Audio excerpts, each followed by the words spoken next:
O bilionário quase morreu por causa de sua própria invenção e a verdade horrível por trás disso. Olá a todos. Aproveitem esses momentos de relaxamento enquanto assistem.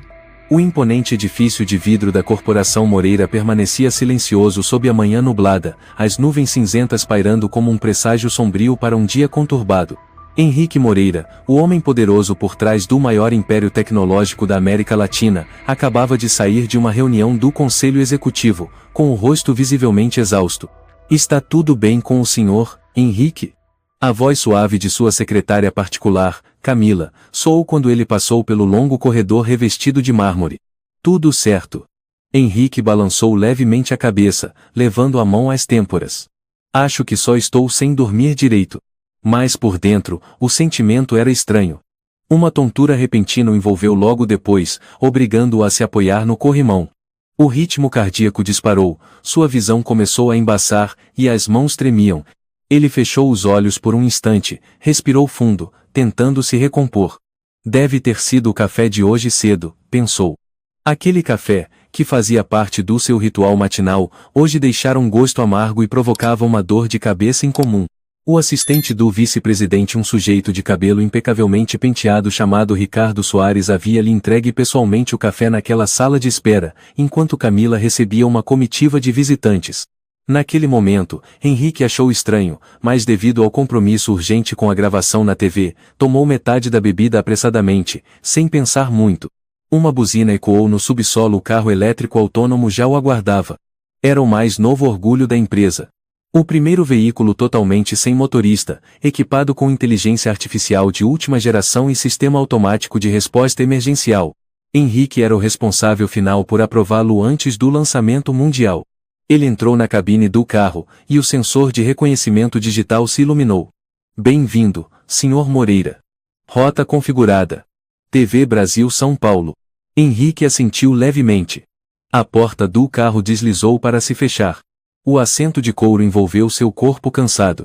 Do outro lado do vidro, o céu ficava cada vez mais carregado, e uma fina chuva começava a cair sobre o asfalto úmido. O carro acelerou com suavidade e estabilidade. Henrique inclinou a cabeça, observando as paisagens passando, mas sua mente zumbia, e os batimentos cardíacos não desaceleravam. Algo estava errado. Muito errado. O suor começou a brotar em sua testa, e sua visão tornou-se ainda mais turva. Os feixes de luz na janela se esticavam como vultos fantasmagóricos. Seu celular vibrou. Uma mensagem do filho Caio surgiu na tela. "Pai, não esquece da minha apresentação de teatro hoje à noite. Eu vou ser o príncipe." Henrique esboçou um sorriso fraco, pronto para responder, quando o carro repentinamente derrapou. Bang! Um solavanco violento o lançou para a frente, o cinto de segurança o puxou com força contra o peito. No painel de controle, um alerta vermelho piscava sem parar. "Falha no sistema de navegação, mudança de rota emergencial." "Não pode ser," murmurou Henrique, tentando tocar a tela, mas o sistema havia congelado por completo. O carro virou bruscamente, ignorando todas as regras de trânsito. Subiu na ponte estaiada que atravessa o rio Tietê como uma criatura desgovernada. Henrique gritou. "Cancelar rota. Ativar parada de emergência." Sem resposta. "Pare agora." Comando manual de emergência. Silêncio total. Apenas o rugido do motor e o som da água sendo espirrada pelos pneus no asfalto molhado. Os olhos de Henrique se arregalaram em pânico ao ver que a frente do carro avançava direto contra o parapeito da ponte sem frear, sem desacelerar. Meu Deus! Um guincho metálico estridente. O parapeito foi arrebentado. O carro inteiro tombou e despencou no rio barrento abaixo como uma pedra gigantesca caindo no vazio. O impacto fez tudo escurecer dentro da cabine. A água espirrou violentamente, cobrindo o para-brisa. A luz foi se apagando aos poucos. A cabine começou a inclinar. Água escorria pelas frestas da porta, primeiro em filetes, depois em jorros. Henrique entrou em pânico. Tentou abrir a porta, mas suas mãos tremiam tanto que não conseguia fazer nada. "Abre! Abre!" gritou desesperado, socando o painel de controle. Nada funcionava. O sistema de toque estava inutilizado. O controle por voz também não respondia. Toda a tecnologia que Henrique outrora tanto se orgulhara agora era um pesadelo que o aprisionava. A água invadia cada vez mais rápido. Ele nadou até o banco de trás, procurando o botão de escape mecânico, mas não encontrou. Havia apenas uma caixa trancada com uma inscrição que ele mesmo aprovara. Sistema automático prioritário sem necessidade de intervenção manual. Henrique gritou. Por que confiar em máquinas? Por quê? No meio do pânico, lembrou-se de uma reunião de uma semana atrás. Um engenheiro de Minas Gerais, chamado Tiago Nogueira, havia sugerido manter algumas funções manuais. Mesmo com a inteligência artificial mais avançada, situações de emergência ainda exigem intervenção humana, dissera ele. Henrique rejeitou a proposta. A tecnologia tem que ser total. O usuário não deve mais se preocupar. Esse é o futuro. A água já havia chegado à altura da cintura. Ele tremia de frio, continuava batendo com as mãos no vidro. Na mente dele, imagens se embaralhavam, sua esposa Helena sorrindo no retrato de casamento. O filho Caio vestindo a fantasia de príncipe. Sua mãe em uma cadeira de rodas, olhando-o pela última vez pela janela do hospital. Não, eu não posso morrer aqui. Sussurrou. Não assim. Mas ninguém escutava. Do lado de fora, a chuva engrossava. A água do rio girava em redemoinhos, como se quisesse engolir todo o passado de um homem que um dia esteve no topo do mundo. Os faróis do carro piscavam. A bateria começava a falhar. A água subia até o pescoço. Henrique inclinou a cabeça para trás, tentando inspirar o último gole de ar. Tem alguém aí, sussurrou, sem saber para quem chamava. Apenas o som da água batendo, e o ruído frio de uma tecnologia sem alma que sepultava seu criador. Tudo começou a escurecer. Em seus últimos instantes de consciência, Henrique se lembrou de um dia distante, quando ainda era um garoto aprendendo a nadar naquele mesmo rio, com um professor magro que lhe ensinava a mergulhar. Um relâmpago de memória. E então, nada. Acima, a ponte estaiada continuava iluminada. A polícia ainda não havia chegado. Ninguém sabia que um bilionário havia caído no abismo, bem no coração de São Paulo, dentro do carro que ele mesmo ajudara a construir. Sem alarme. Sem gritos. Sem mídia. Sem manchete de última hora. Apenas um veículo desaparecido em um dia chuvoso e cinzento. O silêncio parecia gritar uma única verdade. Todo poder, toda conquista. Não valem nada se você perder a si mesmo. A água já havia coberto até o queixo, gelada e pesada como correntes invisíveis se enroscando em Henrique. Ele arfou, tossiu violentamente, depois se debateu uma última vez com as mãos dormentes, socando o vidro da cabine. A água chiava pelas frestas, pelos respiros inúteis. Do lado de fora, os faróis brilhavam como vagalumes prestes a se apagar. Tudo mergulhava no silêncio. Cadê a função de segurança? Gemeu, olhos vidrados, rosto pálido. Tocou a parte interna da janela, onde ainda se lia, gravada em alto relevo, a frase de marketing, segurança absoluta, mesmo embaixo d'água. O mesmo slogan que ele próprio havia redigido. Na coletiva do ano passado, Henrique subira ao palco e proclamara, cheio de orgulho: o carro elétrico autônomo da Moreira é um grande avanço para a humanidade. Sem mais acidentes. Sem mais medo de perder o controle do veículo. Mesmo em caso de queda na água, o carro permanecerá estável por tempo suficiente para garantir o resgate. Henrique já se orgulhara dessas palavras. Agora, só conseguia sentir a ironia cruel que estava prestes a matá-lo. O sistema de emergência não funcionava. As portas estavam travadas. A função de quebra automática do vidro não respondia. Toda a fé na tecnologia agora era sua sentença de morte. No meio do pânico, sua mente recuou a uma lembrança distante, uma infância que ele nunca mencionava. Ele se viu com apenas 9 anos mergulhando em um canalzinho no interior onde nasceu. O pai rígido gritava da margem: não sai da água. Aprender a nadar é aguentar o frio. Homem não pode ter medo de água. O pequeno Henrique tremia no meio da correnteza, tentando não chorar. Um outro homem, magro, com a camisa encharcado empregado da casa, chamado Manuel, mergulhou silenciosamente para salvá-lo, ignorando o olhar furioso do patrão. O que ele disse para meu pai mesmo? Henrique se perguntou, enquanto a lembrança voltava. O menino não é uma máquina, Manuel dissera. Ele precisa aprender a viver antes de aprender a suportar. No dia seguinte, Manuel foi demitido. Na época, tudo que Henrique soube fazer foi chorar. Mas com o tempo, ele esqueceu aquele homem pequeno, que partiu silenciosamente numa noite de chuva, levando apenas uma velha sacola de pano. Agora, no meio do rio Tietê gelado, aquele menino ressurgia dentro dele. Pela primeira vez em muitos anos, Henrique se sentiu pequeno e sozinho. Sem títulos, sem poder, sem milhares de funcionários se curvando. Apenas um homem morrendo lentamente dentro de um caixão tecnológico que ele mesmo criara. De repente, um barulho forte veio do lado de fora como metal batendo no vidro. Bang! Mais uma vez. Então uma luz tênue brilhou através do vidro inundado. Uma silhueta humana, como uma sombra, mergulhava em sua direção. Henrique forçou os olhos para enxergar. A figura batia algo contra o vidro. Um bastão. Não, uma talhadeira. Uma ferramenta rudimentar, mais precisa. E poderosa. Crash. Um canto do vidro quebrou. A água invadiu com violência. Henrique foi sugado para fora como um pano em um redemoinho. Ele se debatia, emergia na superfície, completamente desorientado. Um braço agarrou sua camisa, puxando-o para longe do carro que afundava. A pessoa nadava com força, movimentos firmes e decididos. Uma mão o segurava, a outra empurrava a água com o bastão. Henrique tossia, tentava abrir os olhos. Naquele momento turvo, viu o rosto do outro homem magro, barba grisalha, um olhar estranhamente familiar. No braço esquerdo dele havia uma cicatriz longa do punho ao cotovelo, uma marca impossível de confundir. Henrique tentou dizer algo, mas seus pulmões estavam exaustos. Tudo escureceu de novo.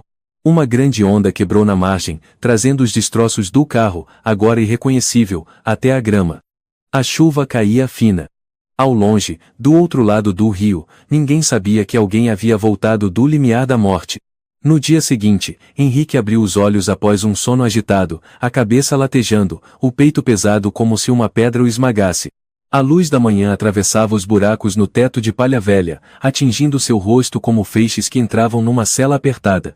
O cheiro de terra úmida misturado com fumaça de lenha ainda pairava no ar. Henrique abriu os olhos pela segunda vez, a cabeça ainda zumbindo, mas sem a vertigem de antes. Ele se apoiou com os braços para se sentar, deixando cair uma coberta de lã velha e puída.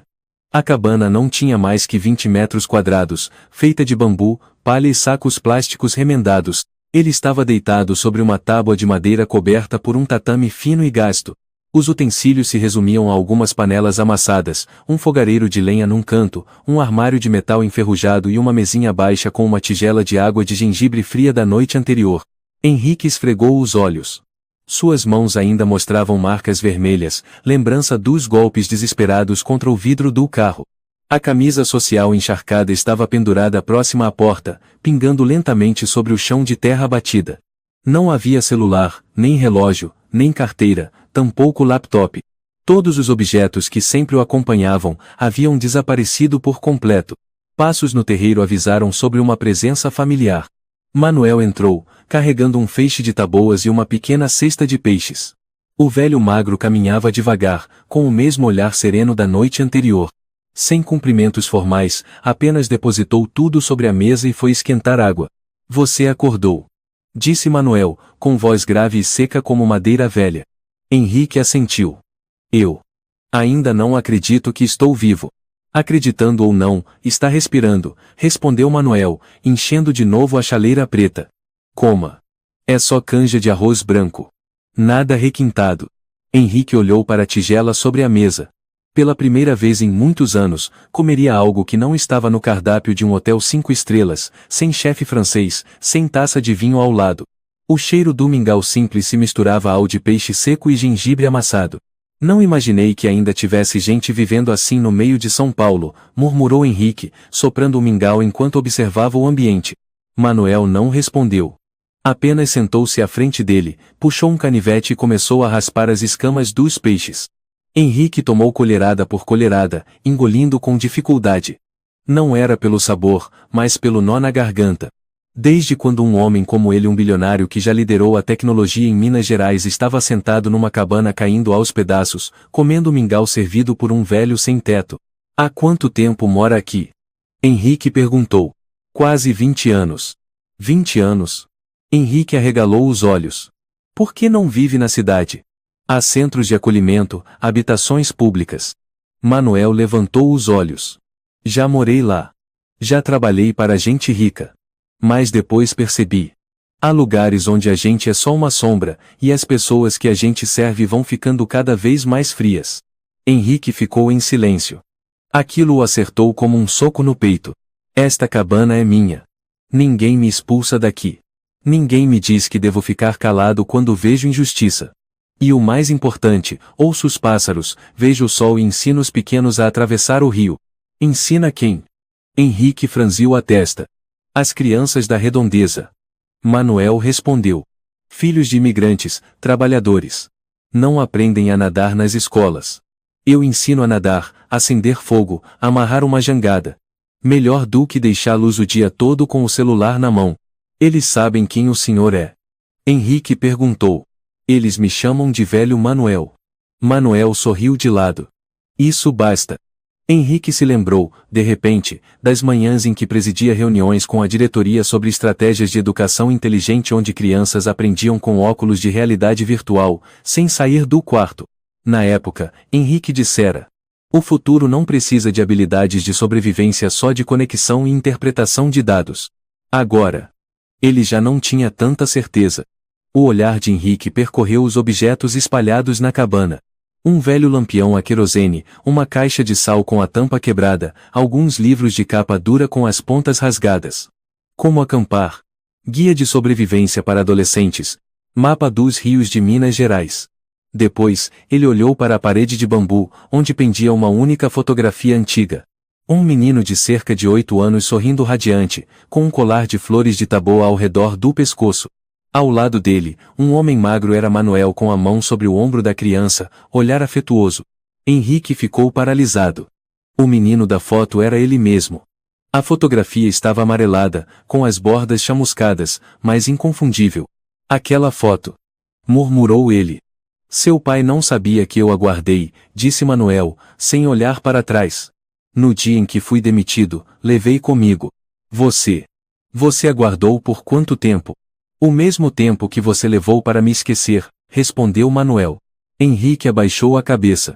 Naquele tempo, eu te ensinava a fazer nós, acender fogo, construir jangadas de bambu. Você era muito bom nisso. Mas então seu pai me viu deixar você brincar com o filho do jardineiro. Ele disse: mantenha distância. Ele é o herdeiro de um império, não amigo de filhos de empregados. Eu apenas respondi: se quer que ele cresça como gente, deixe-o brincar com gente. E você foi mandado embora. Sussurrou Henrique. Manuel assentiu. Você ainda lembra? Eu lembro de você chorando quando partiu. Mas meu pai disse que você era um mentiroso. Seu pai não mentia. Respondeu Manuel. Ele apenas acreditava que o poder era algo a ser protegido a qualquer custo. Mesmo que fosse preciso amputar todos os sentimentos considerados supérfluos. Henrique engoliu seco. Me desculpe. Não precisa. Manuel balançou a cabeça. Só fico triste porque você esqueceu. Só isso. A cabana permaneceu em silêncio. Do lado de fora, à beira do rio, vozes infantis ecoaram. Alguém gritou. Seu Manuel. Vem ensinar a gente a nadar de novo. Manuel se levantou, bateu as mãos para tirar a poeira. Tenho que ir. Você pode descansar mais um pouco.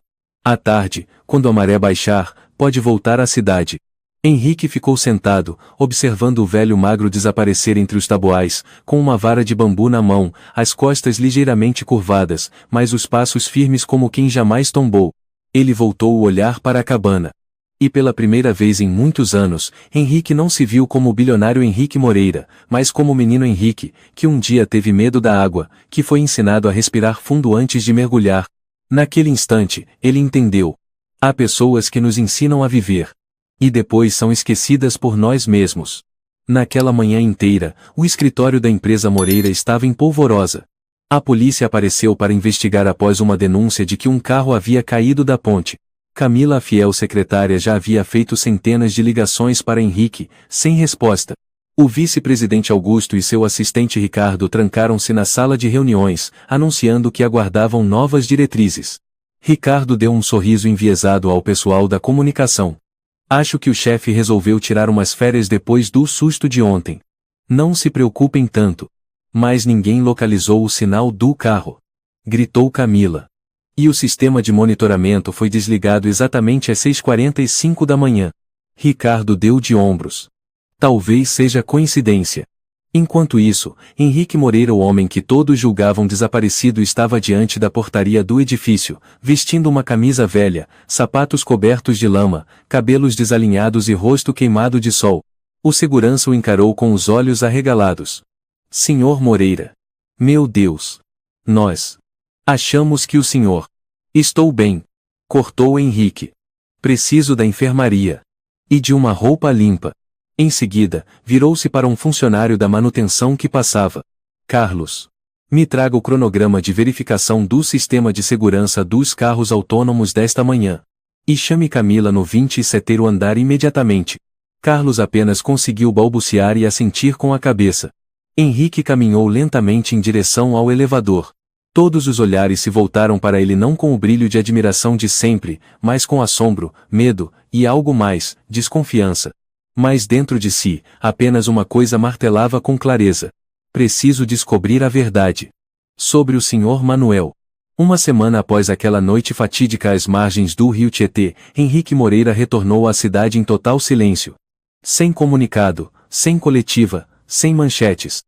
A imprensa ainda não sabia nada sobre o acidente, pois todas as câmeras ao redor da ponte estaiada haviam perdido o sinal no exato momento em que o carro despencou. Henrique não se pronunciou. Também não contou a ninguém, nem mesmo a Camila, quem havia o salvado. Em sua mente, só havia uma dúvida: teria sido mesmo um acidente? Ou alguém tentou matá-lo? Naquela manhã, no apartamento da cobertura do 42º andar, Henrique preparava sozinho uma xícara de café preto. Não usou a máquina automática, nem grãos italianos premium, apenas o café solúvel barato que Manuel havia deixado na sacola. O gosto amargo e queimado rasgava a garganta, mas sua mente nunca estivera tão lúcida. O café naquele dia no escritório. Murmurou. Não foi a Camila que trouxe. A memória veio com nitidez. Naquela manhã, Camila estava fora, atendendo uma comitiva. E Ricardo, o assistente de confiança do vice-presidente Augusto, havia entrado na sala de espera com um sorriso cínico e um tom meloso. Camila teve um contratempo. Eu trouxe o café em nome dela. Naquele momento, Henrique apenas assentiu, sem dar importância. Mas agora, cada detalhe insignificante ganhava novo peso. Ricardo nunca servia a ninguém.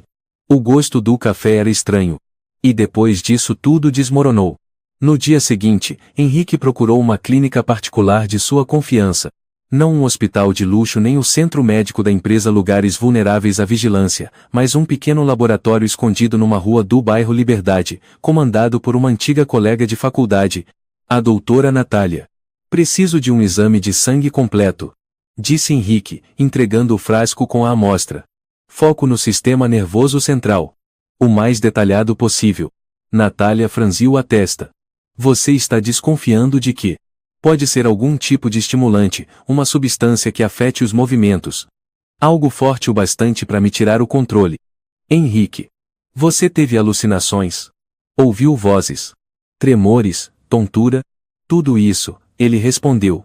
E durou cerca de 1 hora depois do café. Natália ficou em silêncio por alguns segundos e então assentiu. Certo. Me dê algumas horas. Naquela tarde, quando Henrique retornou, Natália o aguardava no laboratório, com um laudo impresso nas mãos. Ela não disse nada. Apenas entregou o papel. Henrique leu rapidamente. Substância detectada. Benzodiazepina de baixa potência derivado de lorazepam. Efeitos. Sedação, distúrbios motores temporários, tontura, desorientação, arritmia cardíaca quando combinado com cafeína. Tem certeza? Ele perguntou. Absoluta. Essa substância é proibida sem prescrição médica em Minas Gerais. Muito difícil de detectar sem uma análise profunda como a que fiz. Henrique recostou-se na cadeira. O suor brotava nas têmporas. Você tem ideia de quem foi? Natália perguntou em voz baixa. Ainda não tenho certeza. Mas eu sei quem me entregou aquele café. Naquela noite, no escritório do 38º andar, Henrique convocou Camila para uma reunião particular. A jovem e leal secretária entrou com o semblante preocupado. Senhor Moreira. O que está acontecendo? Ouvi muitos boatos. Feche a porta, disse Henrique, apontando para a cadeira em frente. Quero lhe perguntar uma coisa. Camila sentou-se. Ele empurrou a folha com o resultado dos exames na direção dela. O café naquele dia você não me trouxe. Quem trouxe no seu lugar? Camila arregalou os olhos, olhou para o laudo e sussurrou. Foi o Ricardo. Eu achei que ele era da sua confiança. Não. Ele é do Augusto. Os olhos de Camila se arregalaram. O senhor acha que tem algo a ver com? Tenho certeza, respondeu Henrique, a voz gélida. Ele quer me tirar da presidência. Camila apertou as mãos. O que o senhor quer que eu faça? Consegua discretamente para mim a lista de acessos das câmeras internas daquela manhã de todo o trecho entre o 27º e o 38º andar. E se você ouvir o Ricardo ao telefone, grave, uma frase já basta. Confia em mim? Sussurrou Camila. Eu não confio em ninguém exceto nas pessoas que já me viram quase morrer afogado, respondeu Henrique, com a voz mais baixa. 2 dias depois, Camila ligou para Henrique enquanto ele estava no terraço do prédio. O senhor precisa ouvir isso, disse ela. Um áudio começou a tocar no celular, a voz de Ricardo baixa, mais nítida. Só uma dose pequena. Não precisa matar, basta deixá-lo se descontrolar. Quanto mais confuso ele estiver, mais fácil o conselho o derruba.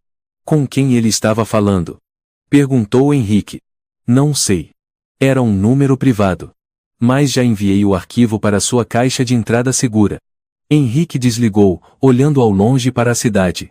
As luzes dos arranha-céus brilhavam, mas dentro dele só havia uma cor, o cinza da traição. O vice-presidente Augusto havia sido seu melhor amigo. Começaram juntos, enfrentaram centenas de rodadas de investimento, passaram noites em claro escrevendo as primeiras linhas de código da plataforma de inteligência artificial. Mas com o aumento do poder, Augusto mudara tornara-se pragmático, frio, ambicioso. Certa vez, sugeriu vender a tecnologia central para um conglomerado estrangeiro por uma quantia astronômica. Henrique recusou. A tecnologia é a espinha dorsal da nossa existência. Não vamos vender nossa alma.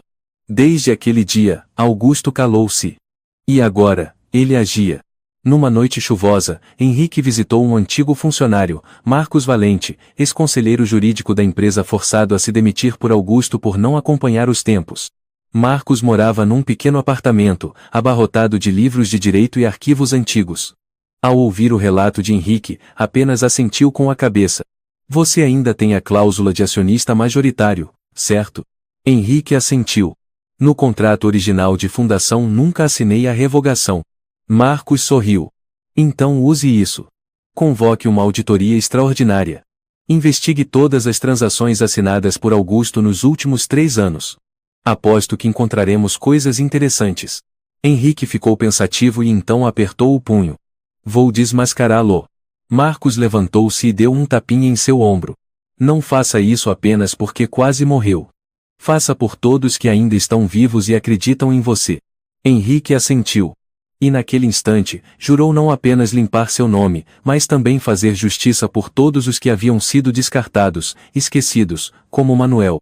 Na segunda-feira de manhã, o Conselho da Moreira Industries reuniu-se em caráter emergencial numa sala revestida com vidro anti-espionagem no 40º andar, um ambiente reservado apenas para decisões cruciais. Sobre a mesa, uma pilha de documentos ainda fechados. A tensão no ar era quase palpável. Henrique entrou na sala pontualmente, vestindo um terno cinza, olhos fundos pela falta de sono, mas com um olhar cortante. Do outro lado da mesa, Augusto, o vice-presidente, estava com os braços cruzados e um sorriso cínico nos lábios. Ao seu lado, Ricardo, o homem que envenenara o café, mantinha a expressão inocente de quem nunca ouvira a palavra traição. Obrigado a todos por virem. Começou Henrique, direto. Acredito que esta reunião é necessária. A conselheira mais idosa, Maria Almeida, pigarreou levemente. Henrique, recebemos relatórios internos.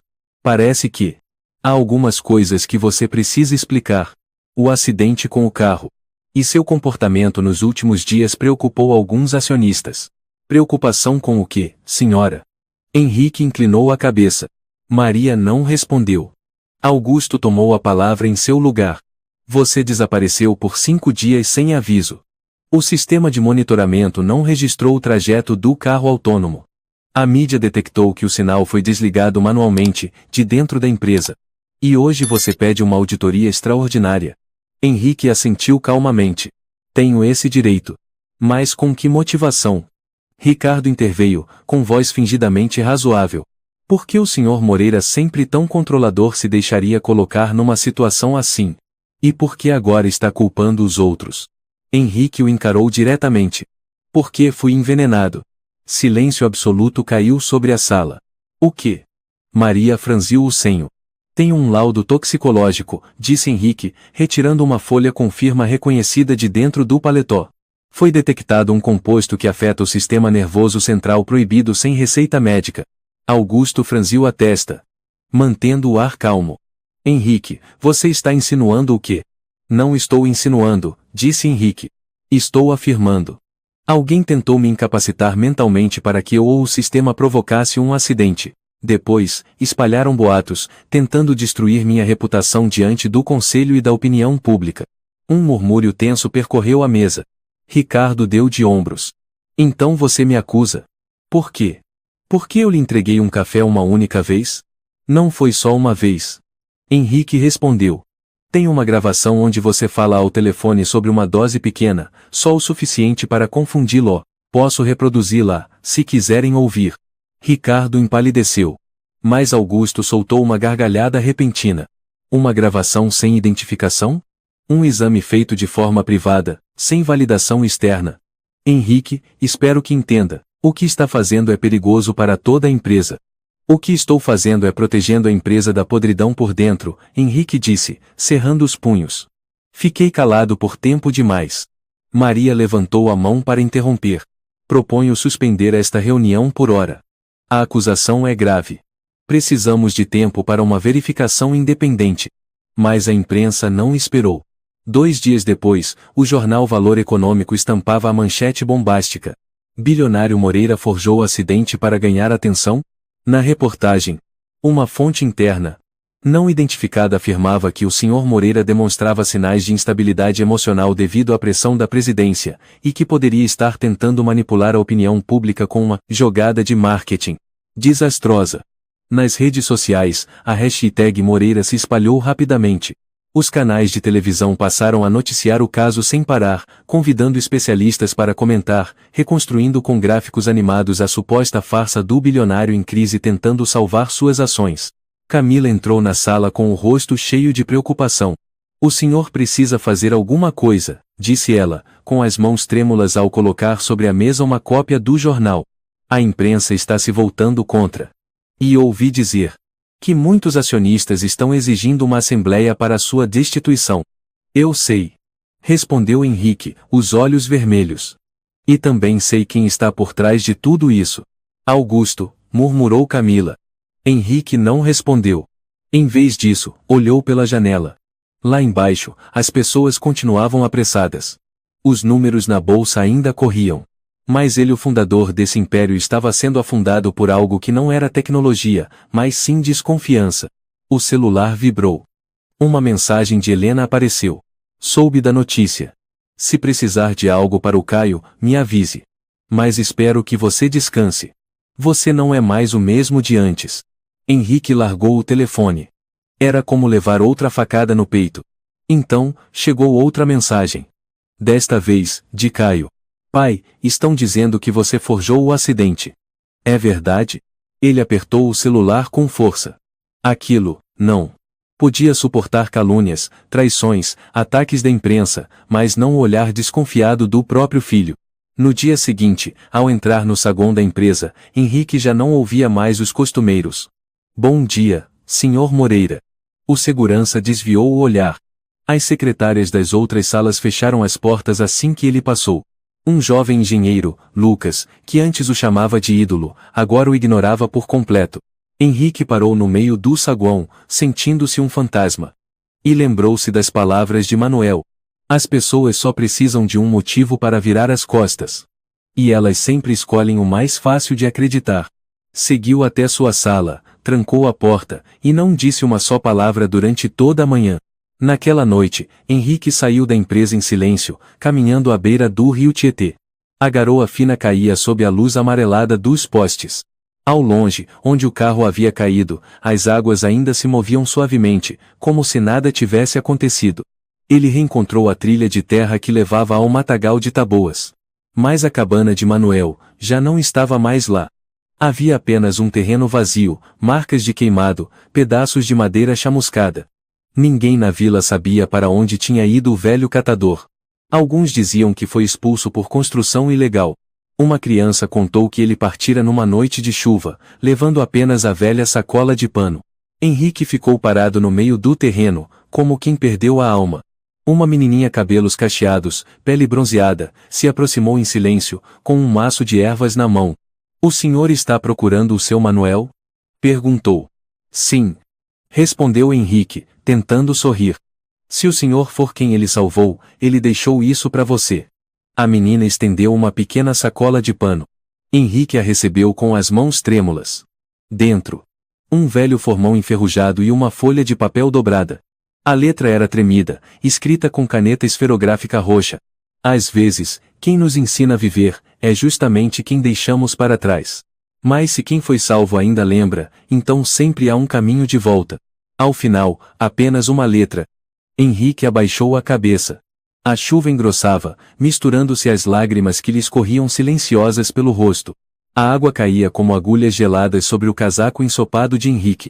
Ele permaneceu imóvel, olhos fixos na sacola de pano que apertava contra o peito, o coração tomado por um turbilhão de emoções, raiva, culpa, gratidão e uma saudade sem nome. O velho formão enferrujado pesava em sua mão. O cabo já gasto, a lâmina sem corte, mas cada arranhão no aço contava a história de um momento de vida ou morte. Foi ele que rompeu o vidro de um carro autônomo supostamente indestrutível. Não foi a tecnologia de ponta, nem a inteligência artificial. Foi uma ferramenta rústica e um homem esquecido por todos. Henrique sentou-se ao pé de uma árvore, o mesmo lugar onde estivera com Manuel naquela manhã depois de ser salvo. Agora, só restava terra fria, ervas amassadas e vestígios de cinza onde antes ardia o fogo. O cheiro de mofo e cinzas parecia sufocá-lo. "Você se foi mesmo?" murmurou. "E eu nem consegui. Nem consegui dizer que sentia sua falta." Ninguém respondeu. Nos 2 dias seguintes, Henrique bateu de porta em porta nas casas às margens do rio. Os moradores dali eram simples, a maioria imigrantes da América do Sul, África ou do interior de Minas Gerais. Todos conheciam Manuel, mas apenas por apelidos, o velho da barba branca. O catador, o mestre do rio. Um homem negro chamado Antônio contou. Ele ensinava as crianças a fazer fogo com pedra, a construir jangadas com garrafas. Me ensinou a tramar rede de pesca com fio de nylon velho. Mas era calado.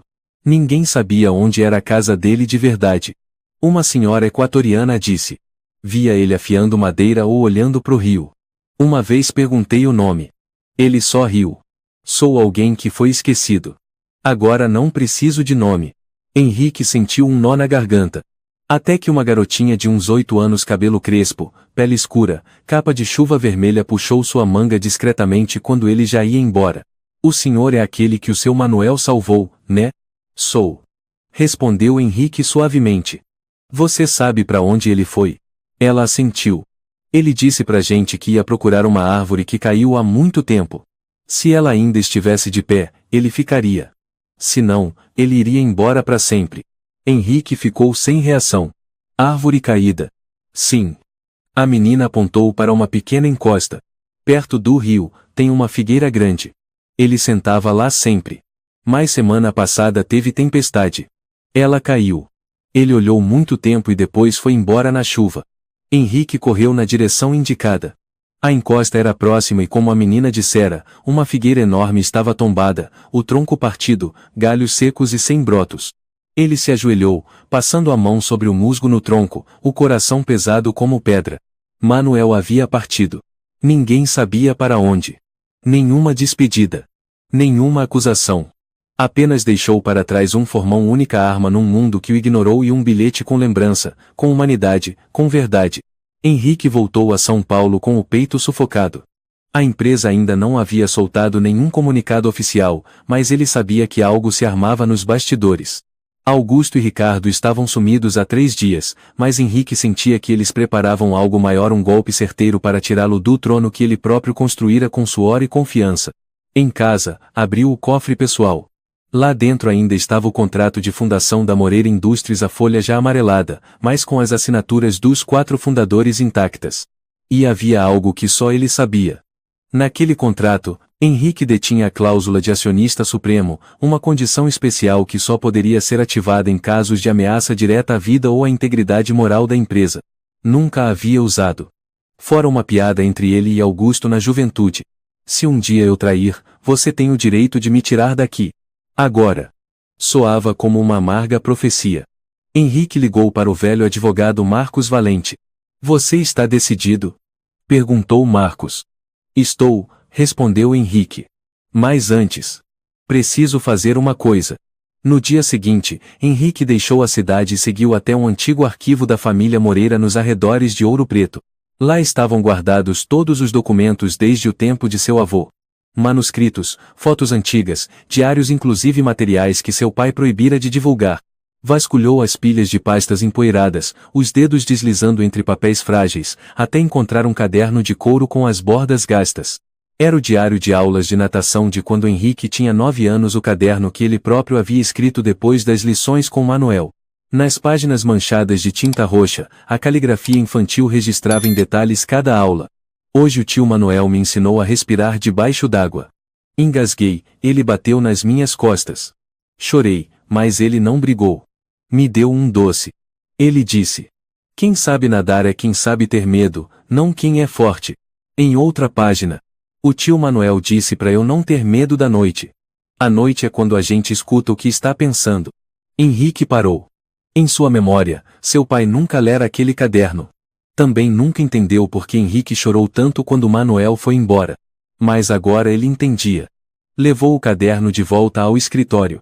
Camila viu a capa surrada e perguntou suavemente: há quanto tempo o senhor guarda isso? 30 anos, respondeu Henrique. E por pouco eu teria perdido tanto o homem quanto as lições que ele deixou aqui. Camila o olhou, com os olhos brilhando. O que o senhor vai fazer agora? Henrique colocou o caderno sobre a mesa, ao lado do contrato de fundação. Tomar de volta a empresa. Não só por mim, mas por Manuel. Por todos os que foram deixados para trás, sem que ninguém se incomodasse em perguntar seus nomes. Naquela noite, ele escreveu um e-mail interno, enviado a todo o conselho. Eu, Henrique Moreira, na qualidade de fundador e acionista supremo, convoco uma assembleia extraordinária na próxima sexta-feira, para apresentar provas concretas de sabotagem interna, manipulação de informações e ameaça à integridade física de um executivo sênior. Durante a reunião, divulgarei o laudo médico, a gravação e os registros financeiros ocultos. Qualquer tentativa de encobrimento a partir de agora será responsabilizada judicialmente. Não ficarei mais em silêncio. Henrique apertou o botão enviar. E soltou um longo suspiro. Naquela noite, ele ficou sozinho em seu escritório, colocando o velho formão de Manuel sobre a mesa. Não como evidência, mas como lembrança. Às vezes, o mais rudimentar é o que salva uma vida. E às vezes, o menor entre todos é o mais grandioso. Na tela do computador, ele abriu uma foto antiga, uma imagem de si mesmo, menino, ao lado de Manuel. A mão do homem pousada sobre seu ombro, o olhar perdido à distância. Um sorriso sem mostrar os dentes, mas que aquecia o peito. Henrique olhou para aquela foto por muito tempo. E, pela primeira vez em sua vida, murmurou algo que deveria ter dito 30 anos antes. Obrigado, Manuel. Eu sobrevivi. E agora, vou viver com propósito. Sexta-feira, 9 da manhã. A sala de reuniões do 40º andar da Moreira Indústrias estava iluminada pela fria luz branca, mas o ar pesava como chumbo. Todos os membros do conselho estavam presentes, exceto o vice-presidente Augusto Ferreira, que entrou com 5 minutos de atraso, exibindo seu habitual sorriso confiante. Henrique Moreira já estava sentado à cabeceira da mesa, vestindo um terno preto abotoado, sem gravata, com as mãos sobre um grosso dossiê encadernado em couro. O silêncio era absoluto quando ele levantou os olhos. Obrigado por estarem aqui, iniciou Henrique, voz grave e firme. Hoje apresentarei provas concretas de uma sequência de traições e violações éticas graves dentro desta companhia. Alguns presentes trocaram olhares discretos, claramente apreensivos. Ricardo, assistente de Augusto, estava sentado à sua direita, a cabeça mais baixa do que de costume. Henrique puxou suavemente o dossiê e virou a primeira página. Começo com o laudo médico. Feito pela doutora Natália, em um laboratório independente. Projetou na tela o documento autenticado. Substância identificada. Benzodiazepina de baixa potência derivado de lorazepam em dose suficiente para provocar perda temporária de controle motor e cognitivo, especialmente quando combinada com cafeína. Essa substância pode afetar o sistema nervoso central em até 30 minutos, exatamente o intervalo em que perdi o controle e o carro caiu no rio. Augusto manteve o rosto calmo, mas suas mãos se apertavam sob a mesa. Em seguida, continuou Henrique, tem uma gravação entre Ricardo e um interlocutor não identificado, feita 2 dias antes do ocorrido. A voz de Ricardo soou pelos alto-falantes. Só uma dose pequena. Ele vai se confundir, não precisa matar. Se ele se jogar sozinho, melhor ainda. A sala caiu num silêncio mortal. Ricardo se levantou bruscamente. Eu não lembro de ter dito isso. Henrique o encarou firme. Então deixe-me refrescar sua memória. As câmeras do 38º andar que estavam marcadas como manutenção emergencial, e por isso não foram armazenadas no sistema, tiveram seus backups recuperados por minha secretária, Camila. Elas mostram você entrando na sala de espera com uma bandeja de café. Sem Camila. Sem acompanhantes. Com um sorriso no rosto que não sabia que ainda havia câmera ligada. As imagens projetadas mostravam claramente Ricardo entrando, o café nas mãos, sozinho, a expressão autossuficiente. O sistema de gravação secundário não havia sido desligado. Augusto permanecia em silêncio, mas agora cerrava os lábios e inclinava-se sutilmente para o lado de Ricardo. Portanto, quem me entregou o café envenenado foi Ricardo. Mas quem deu a ordem? Henrique lançou o olhar pela mesa. Um dos conselheiros, João Santos, chefe da auditoria, tomou a palavra. Senhor Moreira, há alguma prova concreta de que o vice-presidente Augusto esteja por trás? Sim. Respondeu Henrique. E a apresentarei agora. Ele puxou outro volume, ainda mais espesso. Este é o relatório de auditoria especial, conduzido pelo meu ex-conselheiro jurídico, Sr. Marcos Valente, e por uma equipe independente, sob autorização do meu poder como acionista supremo. Pela primeira vez, Augusto franziu a testa. Acionista supremo? Isso foi invalidado há 10 anos. Não, disse Henrique, levantando os olhos. Nunca assinei nenhum documento revogando esse direito. De acordo com a cláusula 3,4 do Acordo de Fundação de 2007, esse poder é preservado até que eu retire integralmente meu capital, o que nunca ocorreu. A sala murmurou em alvoroço. Henrique exibiu o próximo slide.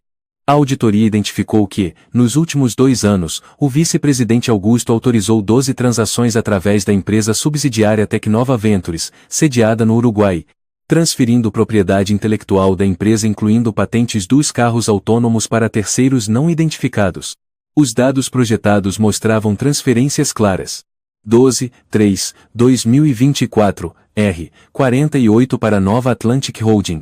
26/8/2024. R. 30,5 para o Grupo Raijo Suíça. 2/1/2025. Cessão de 49% dos direitos sobre o sistema de IA para condução autônoma. Henrique concluiu. Todas essas operações foram feitas sem consulta ao Conselho. E em todas, o aprovador final foi Augusto Ferreira. Augusto levantou-se, batendo na mesa. Já chega. Isso é absurdo. Você não tem o direito. Sem direito? A voz de Henrique soou fria. Sou acionista fundador e estou exercendo meu direito de investigação emergencial. E mais. Já protocolei este dossiê junto à Agência Nacional de Combate à Fraude Econômica. Aqui está a cópia oficial da intimação para colaboração obrigatória. Ele ergueu um envelope vermelho lacrado. Toda a sala de reuniões silenciou. Ricardo começou a chorar. Eu não sabia que ele queria realmente machucar o senhor. Achei que era só para deixar o senhor instável. Eu só obedeci ordens. Você já fez o suficiente para ser indiciado, disse Henrique, com frieza. Mas será muito útil se cooperar. João Santos se levantou, com voz firme. Proponho a suspensão imediata do cargo do Sr. Augusto Ferreira. Com a entrega obrigatória de todos os acessos aos sistemas de segurança, contas e documentos internos. Henrique assentiu. Eu apoio. Outra conselheira, Luísa Barreto, responsável pela área de sustentabilidade, se manifestou. Eu acreditava que Augusto era o líder de uma nova era. Mas agora entendo. Inovação não é vender a alma da empresa. Maria Almeida, que antes havia duvidado fortemente de Henrique, olhou para ele e assentiu com um leve aceno de cabeça. Augusto gritou: "Vocês estão sendo manipulados. Só porque ele quer que vocês acreditem." Um segurança entrou na sala, respondendo ao sinal. Henrique não precisou dizer nada. Ricardo abaixou a cabeça e saiu sem resistência. Já Augusto se debateu e gritou até a porta se fechar com força atrás dele. "A partir de hoje", disse Henrique, "entregarei a gestão da empresa a uma nova liderança formada por pessoas jovens, íntegras e transparentes. Eu supervisionarei como fundador, mas não estarei mais em trono algum." Camila saiu de um canto da sala, acompanhada por dois rostos conhecidos, Daniel Oliveira e Fernanda Soares, dois gestores que haviam sido afastados por Augusto por inadequação à cultura competitiva. Henrique continuou: "Antes, eu pensava que sucesso era criar a melhor tecnologia. Agora sei o verdadeiro sucesso é formar pessoas decentes." Aplausos irromperam. E mais. Toda a sala se levantou. Camila enxugou as lágrimas. Daniel abaixou a cabeça em reverência. Fernanda apertou a mão de Henrique com força, como se quisesse devolver-lhe toda a confiança. No fundo da sala, uma silhueta magra, com manto velho e chapéu baixo, permanecia parada no meio da multidão. Henrique a viu, por um instante. Mas quando desceu para procurar, ela já havia desaparecido. No assento do fundo, restava apenas uma velha sacola de pano, desbotada, puída. Dentro, havia uma pedra de sílex, um pedaço de corda de sisal, e um bilhete rasgado. O fogo não vem da tecnologia. O fogo vem de quem sabe reacendê-lo. Henrique dobrou o bilhete e o guardou no bolso. Então ele sorriu, pela primeira vez em muitos anos, um sorriso verdadeiro. Um mês depois. Tribunal Criminal de São Paulo, sala de audiência número 7. Julgamento público. A imprensa se aglomerava do lado de fora. Dentro, Augusto Ferreira, cabelos já grisalhos, rosto abatido, permanecia diante do juiz, algemado, voz trêmula tentando manter a altivez. "Excelência", dizia o advogado de defesa, "um benfeitor da nação não pode ser tratado como um criminoso comum. Meu cliente contribuiu com dezenas de tecnologias de ponta." O juiz o interrompeu, com serenidade. "E o mesmo cliente vendeu essas tecnologias para o exterior, por meio de empresas de fachada, a preços irrisórios. Por ganância e arrogância. Comprometeu a segurança nacional, enganou acionistas, e tentou assassinar o fundador." No telão atrás do juiz, o vídeo secreto. Augusto, numa sala reservada, falando com Ricardo. "Esse cara já viveu demais. Um acidente leve e ele sai do jogo." Augusto calou-se. O juiz então proferiu a sentença. Pelos crimes de tentativa de homicídio, desvio de patrimônio corporativo e transferência ilegal de tecnologia para o exterior, o réu Augusto Ferreira é condenado a 21 anos de prisão em regime fechado, sem direito à apelação. Os bens serão bloqueados, e parte deles será transferida ao Centro Educacional Comunitário Manuel, fundado por Henrique Moreira. A sala permaneceu em silêncio. Apenas os cliques das câmeras e os gritos de Augusto ao ser levado. "Vocês vão se arrepender. O Moreira é igualzinho a mim." Ninguém respondeu. Uma semana depois, um vídeo viralizou nas redes sociais. Augusto, isolado na solitária do presídio, filmado escondido por outros detentos, gritava para o vazio e escrevia frases confusas na parede com a borda de uma lata. "A tecnologia é minha. Eu sou o futuro." A opinião pública reagiu com uma citação já célebre de Henrique Moreira. "A tecnologia não ensina a enfrentar o medo. Só o ser humano é capaz disso." 3 meses após desmascarar o complô de Augusto Ferreira e Ricardo, o ambiente na Moreira Indústrias era outro.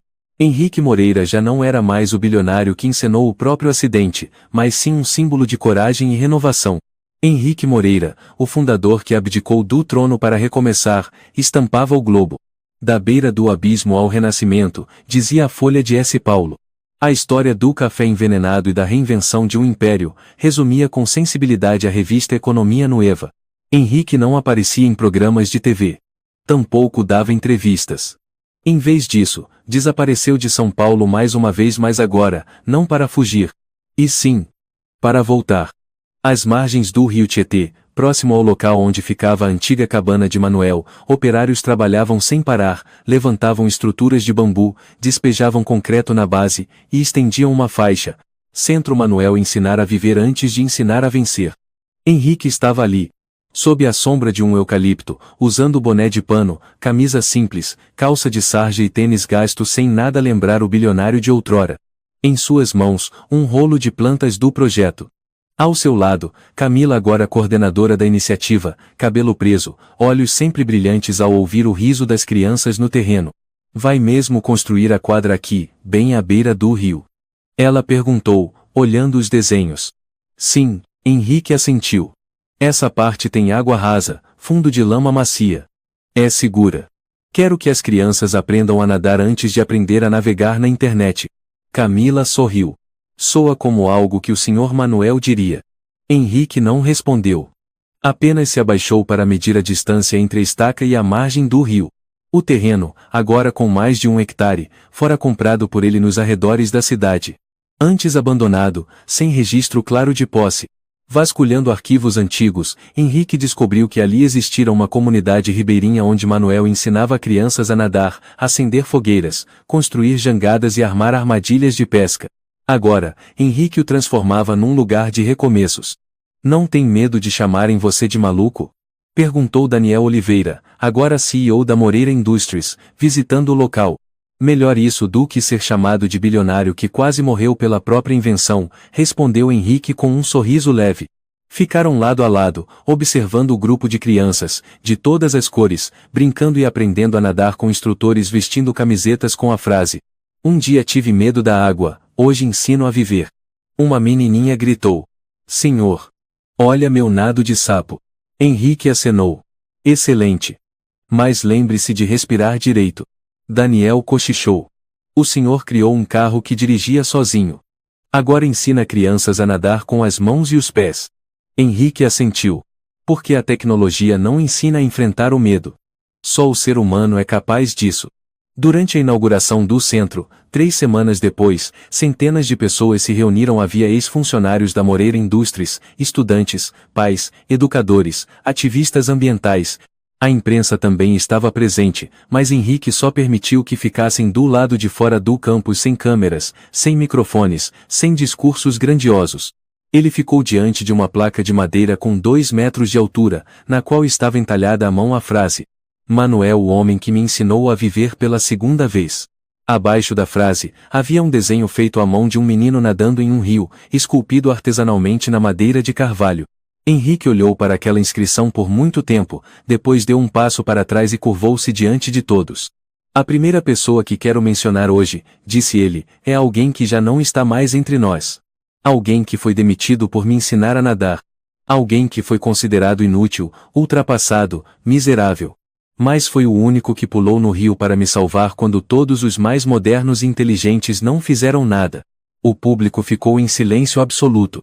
Henrique continuou. O nome dele era Manuel. Sem sobrenome. Sem endereço. Sem títulos. Mas com coragem e um coração generoso. Ele fez uma pausa, olhando para além da multidão. Nesse momento, Camila apertou a mão dele. "Eu não construí este lugar para pagar uma dívida", disse Henrique.